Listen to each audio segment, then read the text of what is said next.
I'd like to talk to you about your financial future, and I hope those figures become applicable to all of you as we go along. And I'd like to start by posing a problem for you. And incidentally, I'm just going to talk for a couple minutes, and we'll do Q&A, because what we want to do is talk about what's on your mind. But I'd like you to think about this for just a second.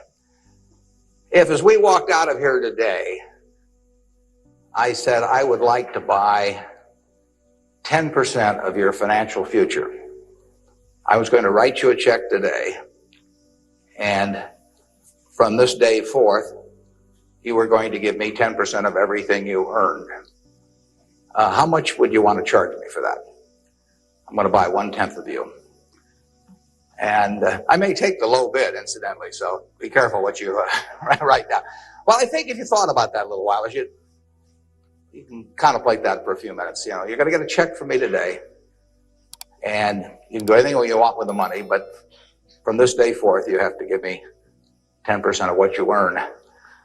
I think it would be very foolish of you, any of you, if you asked for less than, say, $50,000. Now, it's going to be a few years before you're out earning money, and so I've got a few years of dead money there, but then I would start getting this royalty on you as you went along. So I really think that if you thought about it, most of you would want a fair amount more than that, and I think you'd be right.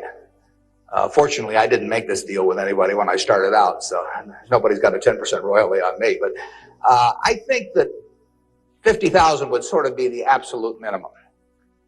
And if you think about that, that means that right today, you are worth 500,000, because if 10% of you is worth 50,000 in cash today, your potential is worth a minimum on a 100% basis of $500,000. That is the big financial asset you've got. It's way more important what you do with that $500,000 asset that you own today than whether you decide to buy stocks or bonds, or whether you put your money in a mutual fund or pick your own stocks or anything of that sort. The biggest financial asset that you have going for you by miles is the value of your own earning power over the years. So that's really what you should focus on. If you're focusing on your financial future, that means you should focus on you. Because whether your 10% is worth 50,000 or 100,000 or 300,000, which would be 500,000 or 1 million or 3 million for all of you, whether it turns out to be one or the other is really dependent in a very large part on what you do in the next few years. All of you in this room have the brains to do extremely well in life. You've all got the energy to do extremely well in life. And then the question is, how do you apply it? If you've got a 200 horsepower motor, do you get 200 horsepower out of it? Do you get your full potential, or do you get 100 horsepower or 50 horsepower? Now, there's two things that can hold you back in getting the full horsepower out of your engine, whatever it may be. All of you have big enough engines. And one of those is a lack of education, but that probably isn't going to happen to very many people in this room. If you did have a lack of education, if you didn't have a chance to get a decent education in life, it wouldn't make any difference what that potential was, because you'd never unlock it. But the second most important thing, and equally as important, is in terms of the habits that you develop, in terms of what you do with yourself. When we hire people, we look for three qualities. We look for integrity, we look for intelligence, and we look for energy. But if they don't have the first one, integrity, the other two will kill you. Because if you're hiring somebody without integrity, you really want them to be dumb and lazy, don't you? I mean, last thing in the world you want for them is to be smart and energetic. So smart and energetic only goes with integrity. You know, you make your own decision on that. You can't change your IQ or how far you can throw a football or how high you can jump or the color of your hair very easily. But you can elect to have integrity that matches anybody else's. And if you match that with intelligence, which you have, and energy, which you have, you will get an extraordinary result, and you'd be very foolish to sell me 10% of yourself for 50,000. On the other hand, if you don't match it with that, your potential will, in a significant part, go unused. And I'll give you a little simple test to apply in terms of thinking about the kind of habits you want to develop, because you can have any habits you want to be. You can be lazy, you can be prompt, you can be late, you can be honest, you can cut corners. I mean, you have all these choices. And those are choices for you to make. Nobody else is going to make them for you. And I would suggest that you play this little game with me too. Think about the person you would most like to be in life. So maybe it's one of your contemporaries, maybe it's somebody a little older, but pick out the person you admire the most, the person that you'd change places with if you could. And then write down why you admire them. Just put it on a piece of paper. And then figure out the person that you would least like to change places with you. Who really turns you off? Who do you find repulsive? And list the reasons why that person turns you off so much. And put those down on the other side of the paper. And then look at that list. And you'll find that everything on the left-hand side, what you admire in other people, the qualities they bring to life, cheerfulness, generosity, all kinds of things. You'll find those are things you can do yourself. It's very simple. You got to apply yourself, but the habits you form in doing that early on will carry you through life. And on the other hand, you'll find that the things that make people repulsive, selfishness, obnoxiousness, all these things, egotism, are things that no one has to have. If you find those in yourself, you can get rid of them as long as you get rid of them early. So all I suggest is that you write down a list of what you admire, what you find contemptible, and decide that the ones on the admired side are ones you're going to acquire for yourself. And if you do that when you're young, it'll carry you through the rest of your life. This doesn't work if you do it when you're 50 or 60. By then, the habits are too well formed. But if you do it early, behavior becomes a habit. So if you do that 2 or 3 years from now, if you go through the same exercise, you'll find out that the person you admire the most is yourself. That can be a little dangerous under some circumstances, but it's not a bad thing. I mean, you want to be somebody you like, and you don't want to be somebody that you dislike, and form those habits early. You basically can't miss. Now, I'll give you one other small piece of advice that's just a corollary on this, and then we'll get to your questions. And that is, as a general matter, as a one piece of specific financial advice, I would say, avoid credit cards. Just forget about them. We're in various businesses that issue credit cards. The American public loves credit cards. But if you start revolving debt on credit cards, you're going to be paying 18 or 20%. And you can't make progress in your financial life going around borrowing money at 18 or 20%. You can make a lot of money by lending it out at 18 or 20% over time. If you can find anybody that's good that will borrow from you. But you don't want to be on the side of the equation that's always behind in life.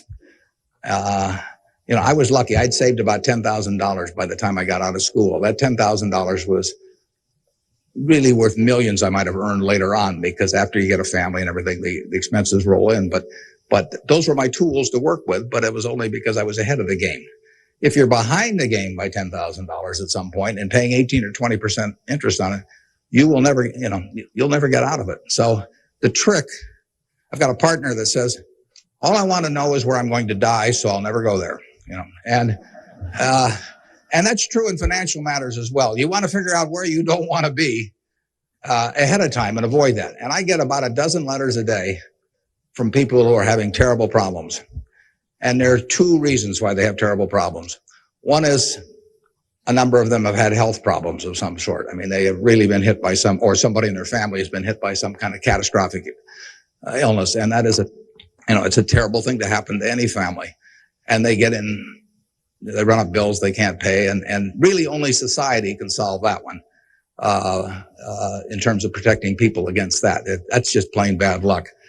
But the other one is from people who run up credit card debt, and they're facing bankruptcy, or they've been through bankruptcy once before, and they owe a whole bunch of money, and they can't even pay the interest, let alone pay any principal. And half of my letters come from people like that, and that problem is avoidable. Catastrophic illness is not, but credit card debt is something you bring on yourself, and it's way better. It's way easier to stay out of trouble than to get out of trouble financially, and I will guarantee if you run up big credit card debts, you will be in trouble probably the rest of your life in terms of your financial situation. On the other hand, if you get ahead of the game, even it's on a very modest scale, so that money is coming in from investing, and people owe you money or equities owe you ownership, you'll be way ahead of the game compared to paying it, paying your creditors every month. So my advice to you is, if you can't pay for it, don't buy it, and get yourself in a position where you can pay for anything. And then we'll be glad to see you at Borsheim's or the Nebraska Furniture Market. Now let's have some questions. Do we have a mic out there that people can either go to or that travels around, or anything that's on your mind? Ask about. Don't be bashful. How would you advise people who aren't necessarily going into a career field in which you would make a large base salary, such as like medicine or something like that, maybe performing arts or music? How would you advise us to keep up financially with the rest of the world? Well, it is true that a market system does not pay as well in some activities as might seem appropriate for the importance of those activities to society. Just take teaching, for example. I mean, teaching does not pay well.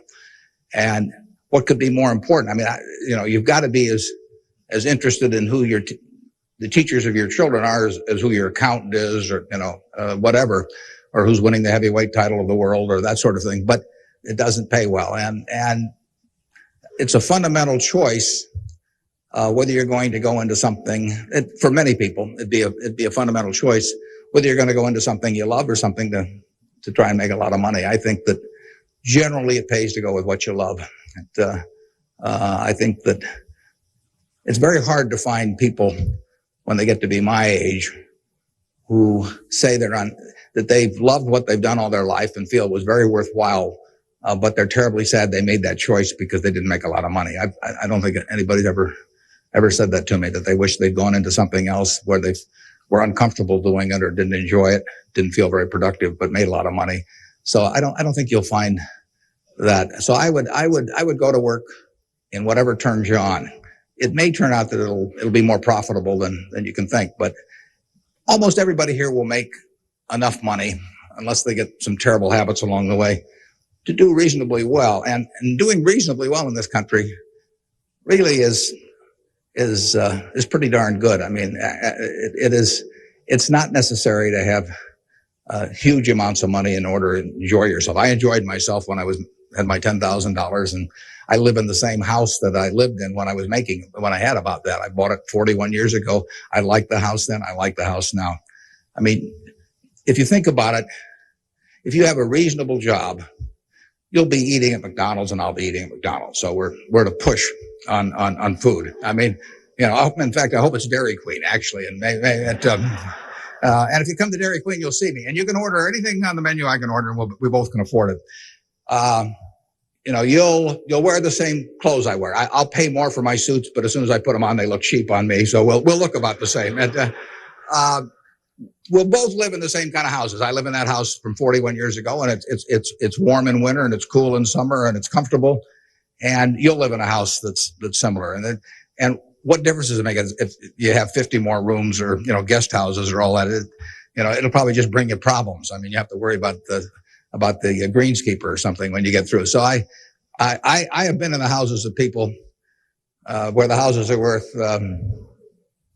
probably 200 times what my house is worth. And I would not be any happier in those houses at all. In fact, I'd be less happy. I just have one more thing to worry about. And, the dozens of people around the place and people quitting and people stealing from you and all kinds of things. To hell with it. We'll drive the same kind of car. In fact, you'll probably drive a better car. I drive a car that's about 8 years old. I don't know what it's worth now, but it gets me around fine. I mean, I'm perfectly happy. We'll watch the same television, We'll work on the same computer pretty much. The only difference will be how we travel long distances. I will fly in a plane that's more comfortable than flying Southwest Airlines or something, which I've got nothing against. But that's the one real big difference. And other than that, I do what I like every day. I hope you'll do what you like every day to do. And I work with nice people. I hope you work with nice people.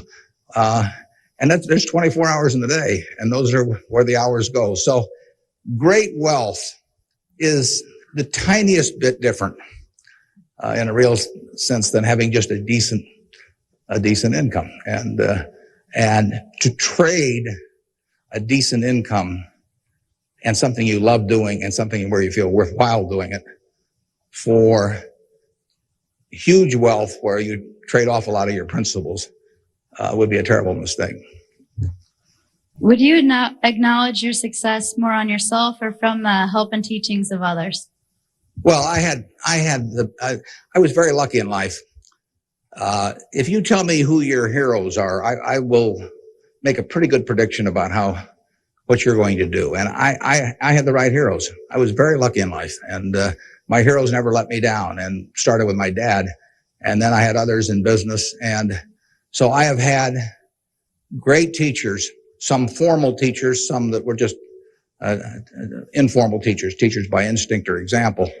And if I hadn't had those, my life, I'm sure, would have been very different. If I'd been born anyplace else. When I was born in 1930, and at the time, 1 out of 50 births in the world were in the United States. So I came in against 50-1 odds against being born in the United States. I would have been a disaster, if I'd been born in Afghanistan or Peru or someplace. I mean, I was extraordinary. I won the lottery the day I was born, by being born in this country. So have you. The odds were probably 40-1 against you being born in this country, and it were 5 times more likely to have been born in China, or 6 times, or 4 or 5 times more likely to have been born in India or some other place where it would not have been as easy to exploit the full potential of your talent. So we've all won the lottery in that respect, and that's just plain luck. And I was lucky to be born at this time. Capital allocation is something that pays off extremely well in this society now, but it doesn't pay off in other societies, and it didn't pay off, many years ago. My friend Bill Gates says that if I had been born a few thousand years ago, I'd have been some animal's lunch. I can't run very fast, and I can't climb trees, and I just happen. Those are talents. Nobody asked me to climb trees now, but there was a time when it might have been important. And incidentally, Bill would have been some animal's breakfast. He can't run so fast either. But in any event, we are lucky. Just imagine being born a couple hundred years ago with exactly the same talents and how far they would have taken you then. The average person today lives so much better than the richest person lived 100 or 150 years ago. So I'm lucky in that respect. I'm lucky to be born of terrific parents. I was lucky to be raised in Omaha in a great public school system. I got to start here in the first 8 grades. That gave me a foundation that later, when I went off the track a few times, carried me through, because I had a terrific grade school education right here in Omaha at Rose Hill. And one of the reasons I had it, incidentally, is kind of unfortunate, but I had that great education in part because women were being enormously discriminated against. And so a woman at that time could be a teacher, she could be a secretary, she could be a nurse, and that was about it. So you had half the talent pool in the United States limited to just a few jobs. So you had an abundance of talent in those activities like nursing or teaching, because that talent with males was spread across every form of work activity there was, but with women it was concentrated in a few areas, and that benefited me. It's kind of sad because it didn't benefit those teachers, but I was very lucky, and I've really been that way all my life. And what I do is important as, what a good teacher does or a good nurse does or something of the sort. I think that's quite questionable. It pays off enormously well in a market economy like the United States. But that's an accident. It didn't have anything to do with any innate ability of mine.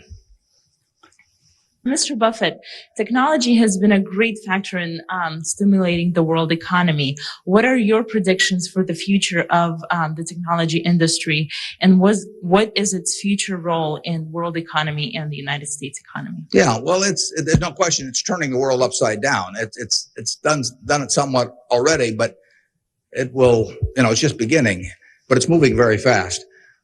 I met Gates on July 15th, 1991. I was out there for a 4th of July celebration with a friend and who subsequently died, Meg Greenfield of the Washington Post, and she took us down to visit the Gates family.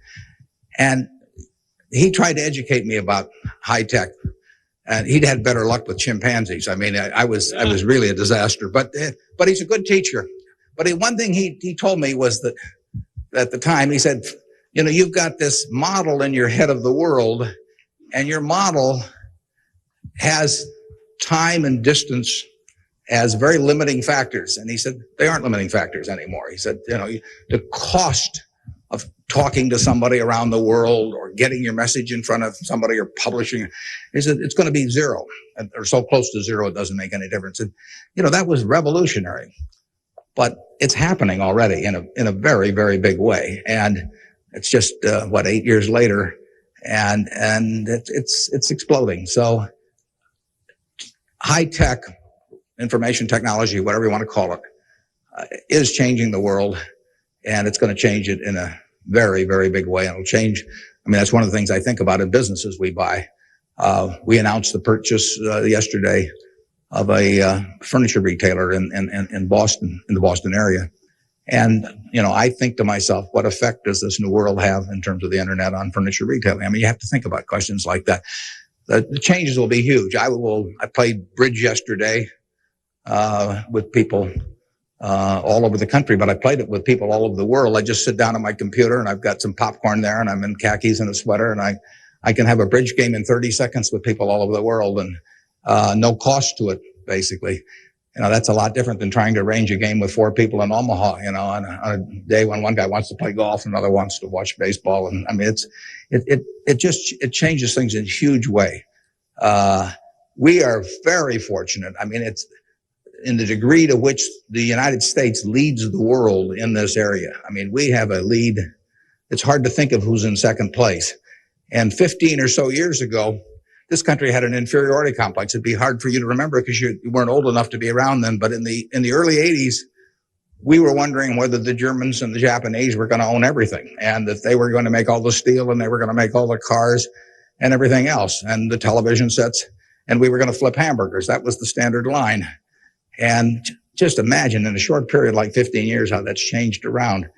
In an important way, that's changed because of this information a revolution, where we, like I said, I don't know who you would name as being in second place in the world, but here's the most important industry in the world, and the United States has this incredible position, and we're moving all the time with that position. So I think that argues for a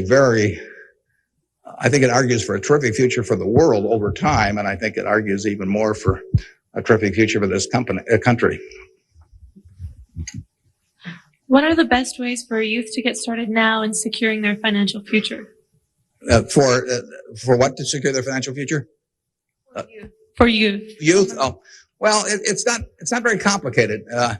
It goes back to getting full use out of your own talents first.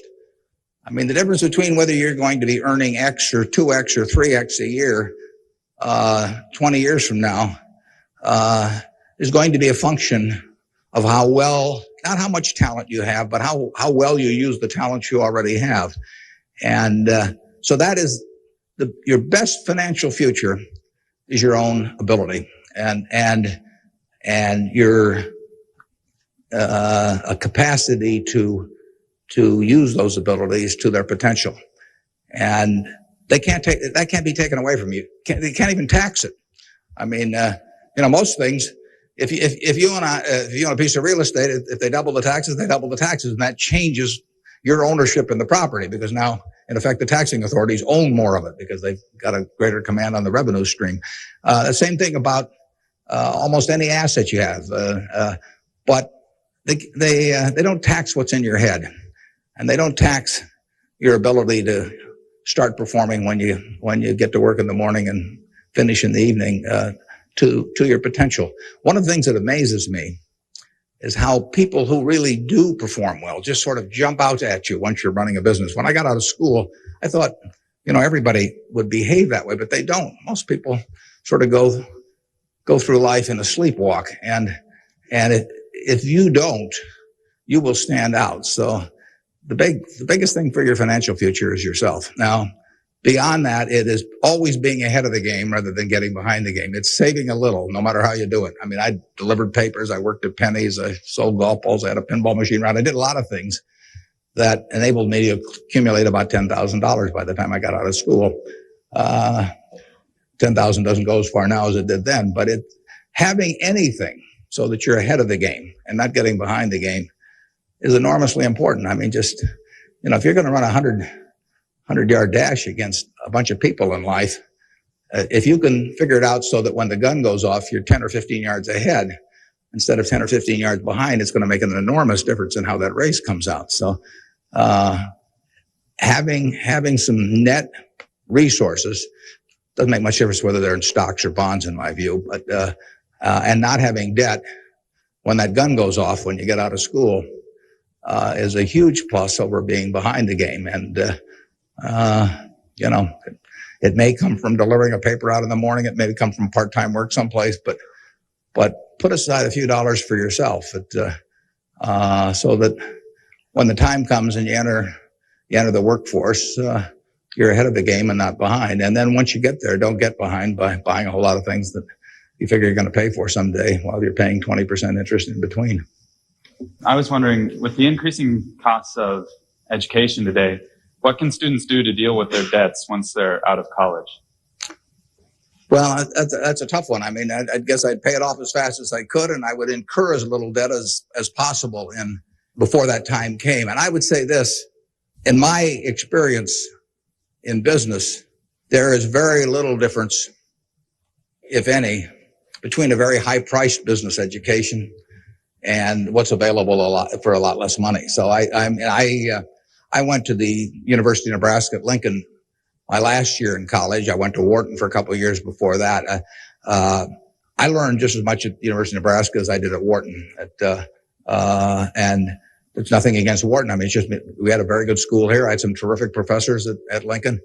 And so I would not assume that if I was paying a few $1,000s for an education here in the state, for example, versus paying huge amounts elsewhere, that it was going to make a lot of difference. A lot of the education, you need to be prodded in the right direction, but an awful lot of it is self-taught.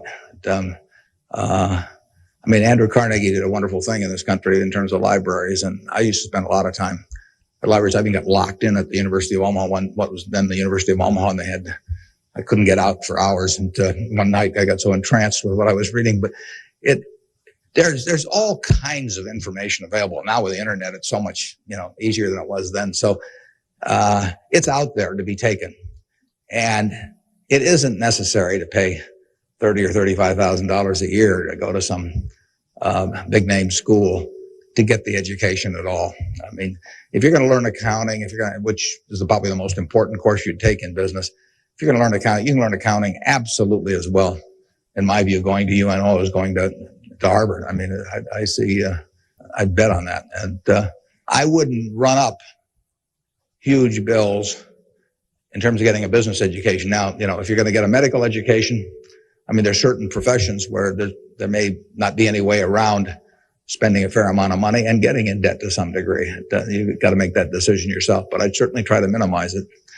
And I would have it figured out how I would handle that debt in, say, a 5-year period after I got out of school, or I would think twice about incurring it. What advice would you have for a forming nonprofit organization? For forming a nonprofit organization? Well, I've always tried to avoid forming nonprofit organizations. Well, that would depend entirely on what I wanted to accomplish. I mean, it'd be one thing if it was a hospital. It could be another thing. There's so many types of it. So you've got to get people that are experienced and involved in an entity like that. And but it depends so much on the objective you're working at. I understand that you're very civically involved, and I was wondering how important of a quality you think that is for an individual in life and why. Yeah, well, I wouldn't say that I am that. I mean, I do certain civic things. I think your model as a citizen, for example, in Omaha would be Walter Scott. I mean, he is far more civically involved than I am, and Incidentally, his predecessor, Peter Kiewit, was too, but Walter's carried it to new heights. So I don't want to take on any mantle for that myself. I do some things. One of the problems I have is I love what I do so much that it sort of takes over. I mean, I'm like a guy that likes to play a lot of golf or something, except I like the business I'm in. But I've got a family that participates very actively. Some of my children work on almost anything that comes along in the civic area. And, in the end, people do what they want to do to quite a degree. And I think I've never talked to anybody that enjoyed working in civic activities that didn't feel it was very worthwhile after they've done it. I mean, they built something, and participating in building something is always a lot of fun. And actually you can have a good time. We have this golf tournament, for example, in September, and we raised some money for civic things, but everybody has a good time. So nobody's paying any price by doing it. I'm having a good time. The people who come are having a good time. And we get to show them off to people.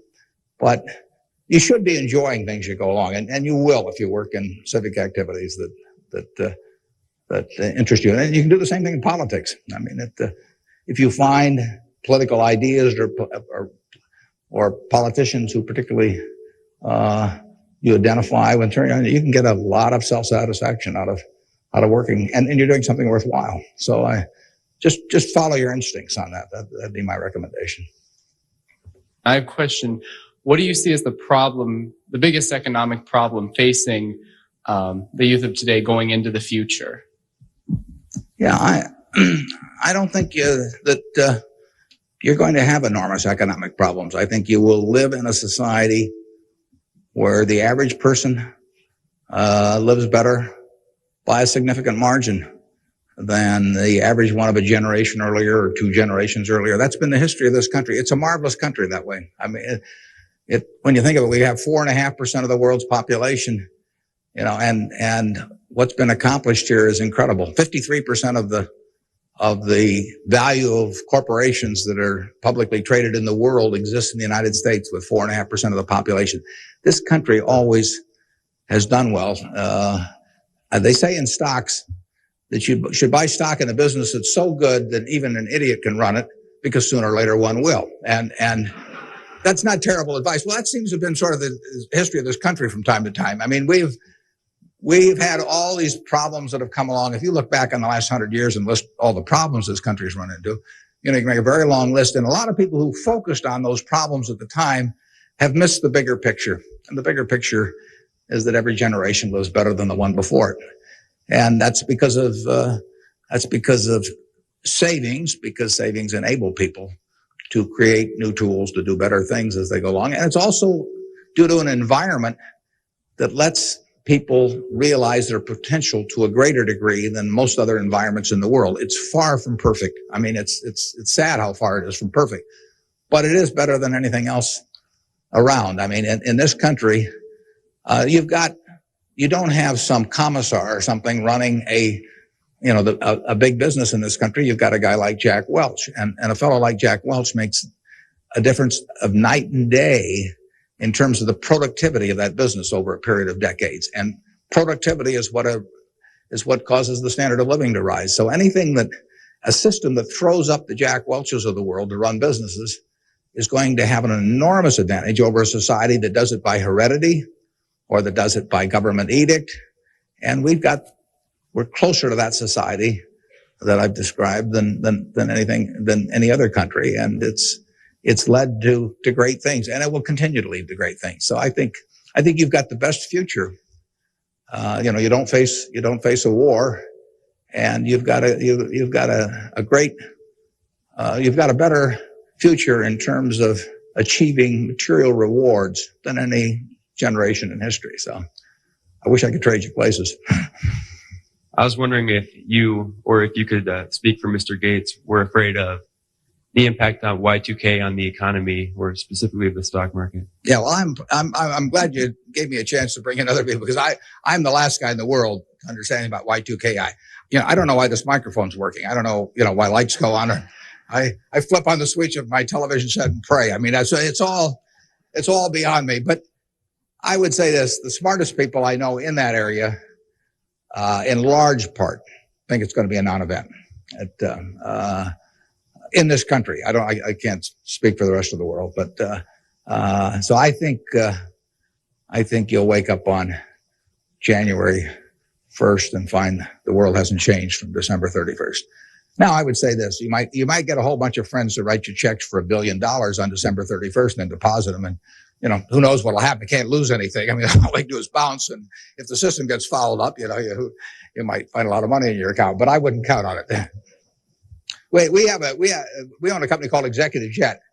We have about 1,400 or 1,500 customers who own pieces of airplanes with us, and so we've got 160 of their planes and some of our own flying around. It'll be very interesting to me to see what the advance people let us know ahead of time when they want to use it. It'll be very interesting to see how many sign up for January 1st at 12:01. But it wouldn't bother me to fly them in the least on January 1st or do anything else on January 1st.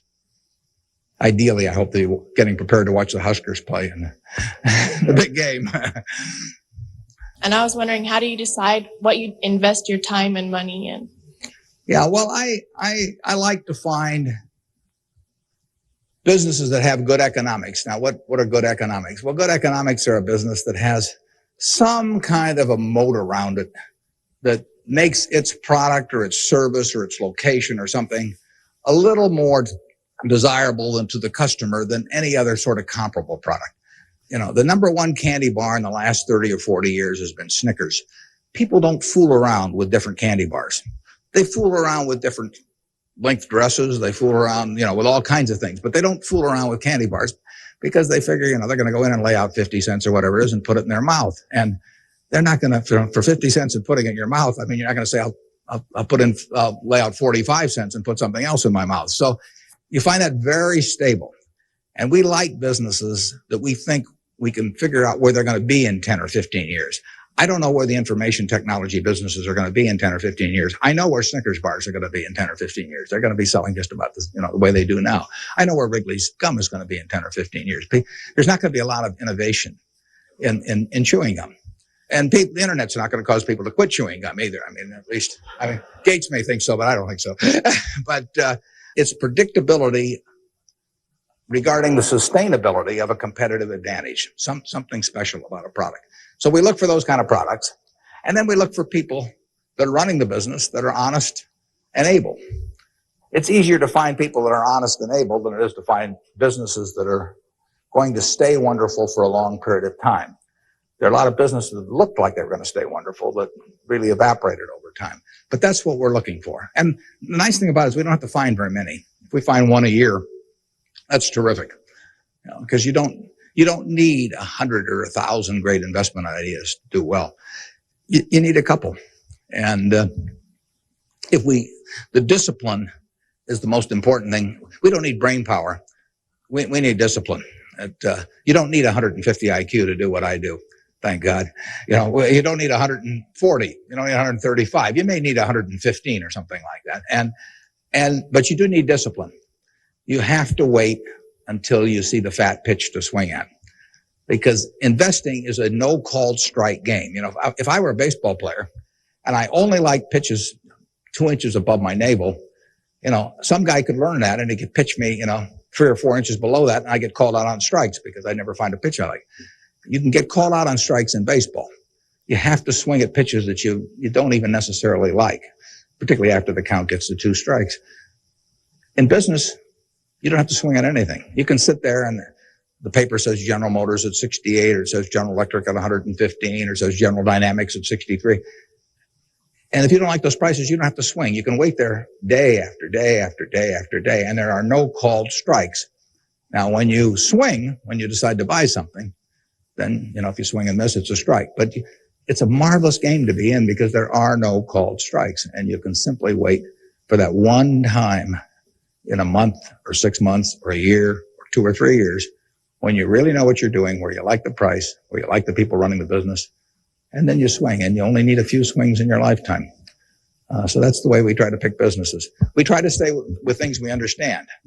There can be all kinds of wonderful investment opportunities out there that I don't understand. I don't know what cocoa beans are going to do next year. Maybe you know, but I don't know.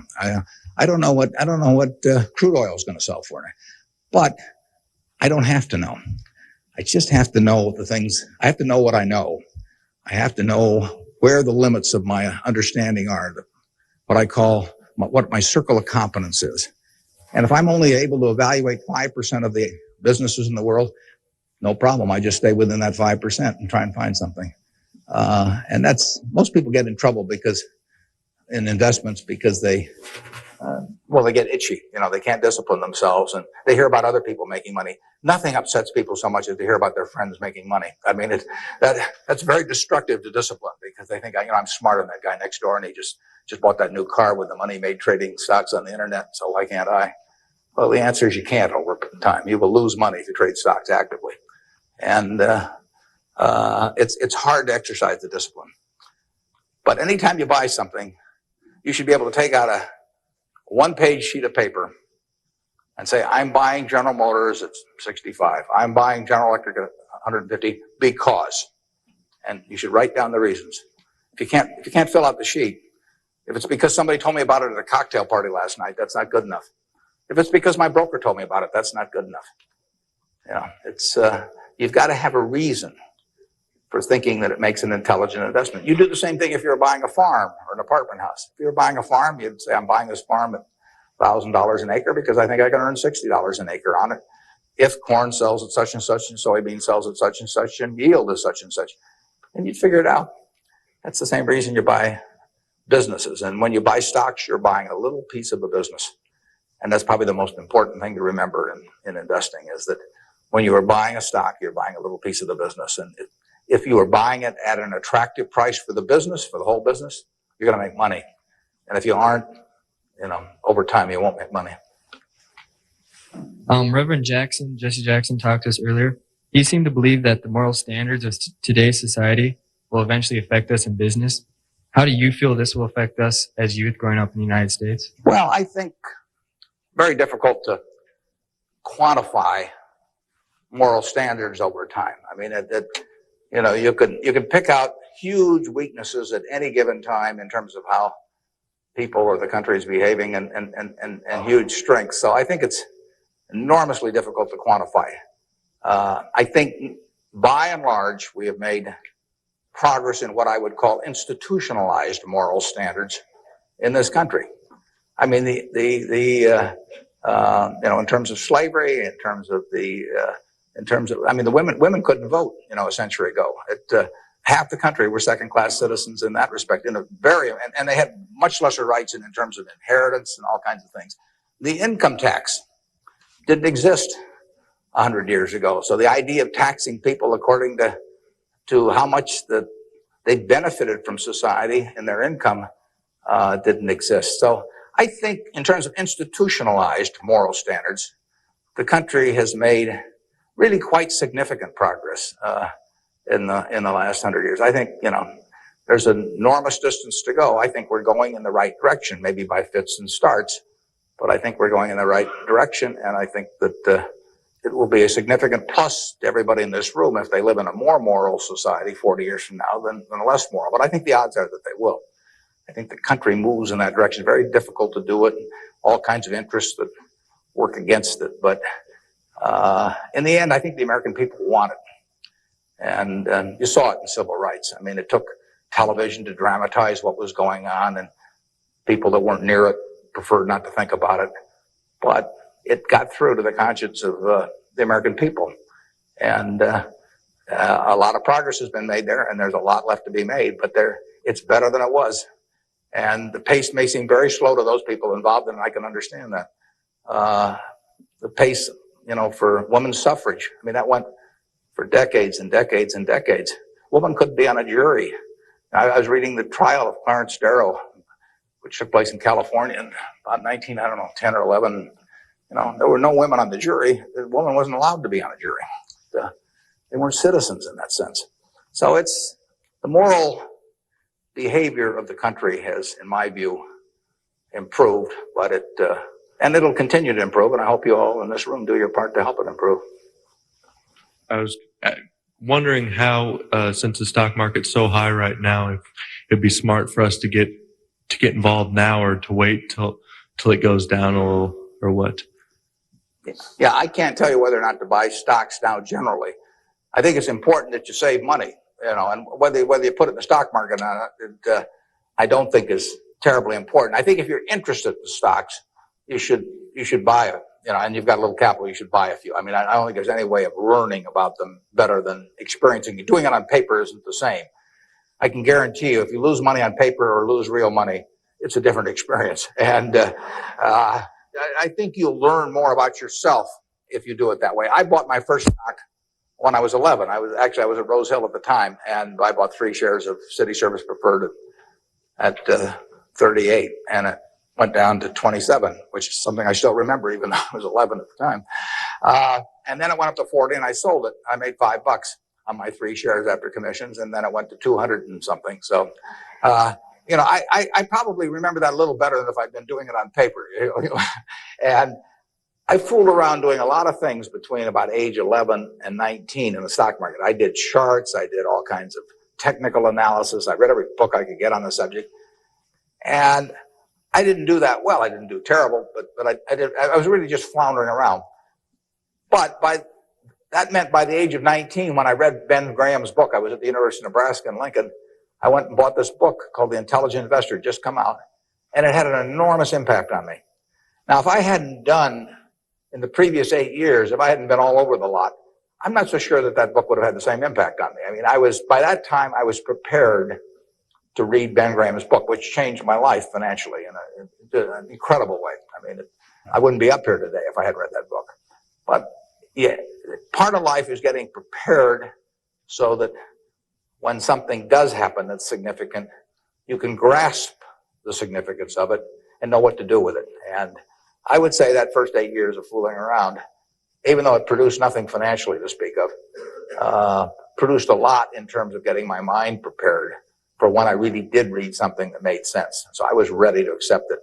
And I actually went back and went to Columbia to study under Graham, and because of reading that book, and all kinds of things flowed out of it. So I would encourage you, if you're interested in the field, to do a few things. I'd still try and make it as intelligent as possible. I would try to stick with businesses I thought I understood. I'd still get out that sheet of paper and I'd write, I'm doing this because, and just test my reasoning. And then I go back and read it a year later and see whether what you thought would be true turned out to be true. So I would always check myself. I believe in grading myself on everything. Doctors have postmortems, and they do it because they learn from postmortems. In business, people don't like to do postmortems, building plants or buying companies, and they never want 2 years later to run a check on how that decision turned out, because it can be unpleasant.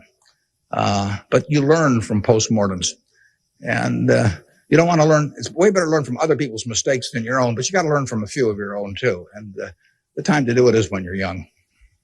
My question is, to what extent do you feel that the government, with the current policies of welfare and Social Security, is it financially competent and fiscally prepared for the future?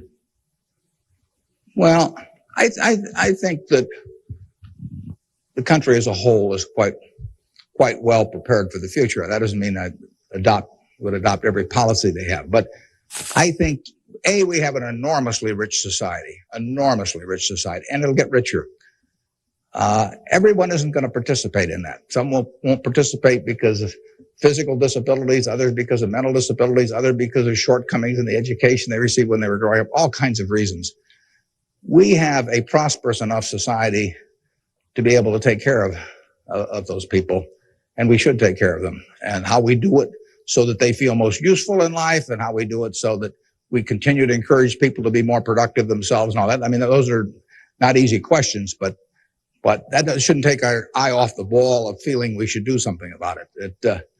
I pose this problem sometimes to people. I say, let's assume that it's 24 hours before you're born. And all of you can take this test, 24 hours before you're born. And a genie comes to you. And the genie says, what was your name again out there? Whatever. We'll call you Joe. And the genie says, Joe, you look pretty promising to me. I think you've got kind of a sense of fair play, and and a good mind. And so I'm going to let you have an extraordinary opportunity. I'm going to let you design the world into which you're going to be born in 24 hours. It's yours. You pick out the political rules. You pick out the economic rules. You pick out the social rules. You design the world. And when you're born in 24 hours, you're going to be born into that world. And that's the world that's going to exist for your lifetime, for your children's lifetime, for your grandchildren's lifetime. And you, having heard of some of these genie jokes in the past, would say, what's the catch? The genie says, well, it's a very slight catch. I said, when you're born in 24 hours, you're going to emerge in this world you designed. But what you don't know is whether you're going to be born black or white, male or female, rich or poor, bright or retarded, able-bodied or infirm, in the United States or Afghanistan. All you know is that you're going to reach into this barrel, which now has 6 billion balls, as we know, representing one person, every person in the world. And you're going to participate in what I call the ovarian lottery. You're going to take one ball out of that barrel, and you're never going to get another ball. That's you. You're going to get one ball, and now you're going to emerge. Now, what kind of rules do you want to have for that society, not knowing which ball you're going to get?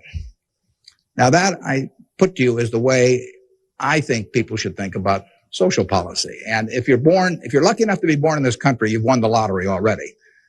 But we should have a system, in my view, that encourages the Jack Welches and the Bill Gateses and all of that to work far beyond the time when it has any economic significance to them. We want people commanding those resources who are extremely able at commanding them. That's how the standard of living moves forward. So we should want Tom Osborne coaching in Nebraska. We should want Bill Gates designing software, and we don't want to mix up those two. We don't want to get Bill coaching in Nebraska. So you want a system that gets people to their potential and puts them in the position where they can do the most good for society. But you also want a system for the people who get the wrong ball. I mean, somebody's going to get the ball, that says 80 IQ. Somebody's going to get the ball that says this disease or that disease early in life that cripples them. And we've got a rich enough society that we can take care of those people. And I think that, to get back to your question, I think that this society will move more and more in that direction. It has the capability of moving more and more in that direction as our resources and our output increases. And I think that it has the will to do that in a general way, although, like I say, there have always been lots of fits and starts. So there is no shortage in the United States of resources. There's no shortage of output. You have to have a system that encourages people to behave to the limit of their abilities and puts them in the right place. But then you have to make sure that everybody gets taken care of, too. And I wanted to know, how do you think the media affects the world economically today? Well, it's a small question. Well, what it obviously does, simply because it's moved so far technologically, is it's brought it together in a big way. I mean, I was over in China a few years ago, and I was right after the time of the women's conference in Beijing, and I was reading the Chinese coverage of that conference, and of course it had nothing to do with what was taking place, but the internet was coming in, and you can access the Washington Post or the New York Times or anything. I get the Washington Post at 9:30 here at night. In effect, I never could get it the next day through physical delivery, but by electronic delivery, I can read it. Probably earlier than most of the people in Washington are reading it. So the ability to communicate and the degree to which the world can have awareness of what's going on every place in the world is just, it's been a quantum leap. And, that will have, there are a lot of things that come out of that. And, net, they're a plus over time. But the ability of information to be available to everyone worldwide almost instantaneously, it can be huge advances in things like medicine, for example, just to pick one.